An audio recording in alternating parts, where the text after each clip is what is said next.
Gonna be doing some modification upgrades to 2024 KLX300 that I just got.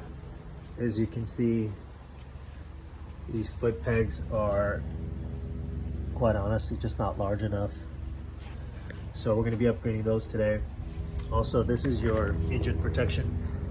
If you're gonna be going off-road, I highly recommend getting a good quality skid plate. I've already upgraded the mirrors, so that's been done. And then adding a USB charger is a must. You can charge your phone if you're wearing any heated clothing. So the battery is located behind this plastic cover. I ran the wires already. As you can see here, it goes into a pigtail here. And I'm going to be installing it right here. And basically this is what I'm going to be installing. IMS, it's my opinion, one of the best. I feel definitely safe standing on it, knowing it's not going to snap. Basically all I'm going to be doing today is just plugging this in to that lead, and then it's going to give you my USB port. And this is the engine guard that I'm going to be installing that I went with. I think it's about $120. I'll provide links if you guys have any questions. Other than that, I've ordered some Tusk hand guards, as you can see already. So we'll be putting that on as well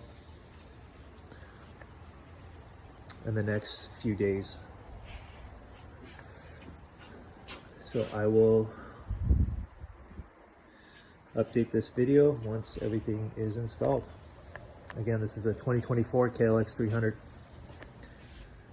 One of the other upgrades that I'm going to be doing after putting about 1,300 miles on this bike and figuring out what it needs, what it doesn't, for my personal preference, is definitely some risers. I'm 6'3", 215 pounds, and just standing on this thing, I feel like I'm gonna pull the handlebars off. It's just too tight of a reach down for me, being taller. And then I'm gonna be changing these levers out to something adjustable and a little bit better. These factory ones are just, you know, for me, they're not gonna cut it. So stay tuned for those upgrades as well. Here's pretty much a comparison between the two. As you can see, this is quite a bit larger. I would say you're gonna get about another 30 to 40% easy of real estate here. So it'll definitely help when you're standing up. So as I stated, this is gonna be the engine skid plate I'm gonna install for protection. And as you can see, this is the original one. Why any manufacturer would put this on a dirt bike or dual sport, I'm not sure. Big difference, as you can see.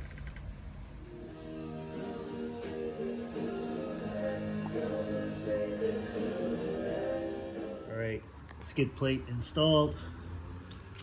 All right, gonna go over all the mods I did to my KLX 300 2024 model. Some of this stuff was really easy, and one thing in particular, not so much.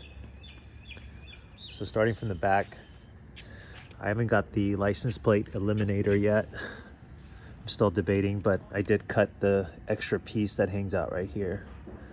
So I no longer have that. I ordered this on Amazon. I think it was $6. It's a helmet lock. Not sure why they don't come with these anymore, but it already had 2 holes here, so I just kind of screwed that in right there. I switched it out to the IMS pegs. As you all know, the factory pegs were just way too small. This is a engine skid plate that I added.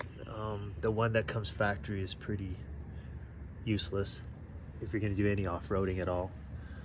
So got that switched out. Being a dual sport and pretty small, I changed out the horn. These loud horns are a lot better, and if you need to be heard, if you're not seen, you definitely will be heard. Battery compartments here. I ran a pigtail all the way through, as you can see the wire for it, and now I have a USB. Also gives me my voltage, so it's a dual. It's pretty cool. Changed out the mirrors. I hate the round mirrors. I think they're ugly and they don't work that well. So that's one of the upgrades that I highly recommend. Change out the levers. These ones are shorter. They work better if you're going to have hand guards, and just in general, having adjustable levers is always a good idea. I think they were like $50–$60. Highly recommend the Tusk risers. I'm 6'3", makes a huge difference off-roading now. Before, I just felt like I was about to pull the handlebars right off the bike. Obviously, you guys saw the Ram phone mount. That's a must on any of the bikes I have. I have 4 other bikes, they all have it. And then got the D-Flex Tusk handguards, which were a pain in the butt. Make sure you have a 13/16 drill bit with an 18-volt or higher cordless drill, because you're gonna have to drill through the steel, and it's solid all the way through. So this was probably the toughest mod I did. Took the longest, and it was a pain in the butt, to say the least. It didn't fit, quite well. There's a lot of adjustments I had to make it work. But yeah, I think these were $60–$70. But I almost want to tell you that it's worth taking it to a mechanic to get done, or a dealer. I was able to do it, but it became more of a ego thing to finish the job. In hindsight, I probably wouldn't want to do it again. I went through a couple drill bits. I spent $50 on the right drill bits to be able to go through this. But if you have the tools, then that's a whole different story. Or if you have experience. This was my first time, so it wasn't fun. Everything else was really easy and fast. Anyway, let me know if you have any questions in the comment section. Be happy to help. But my bike's pretty much done the way I want it. I think the only other thing I might do is some soft panniers, and that's about it. I'll be done. Thanks for watching.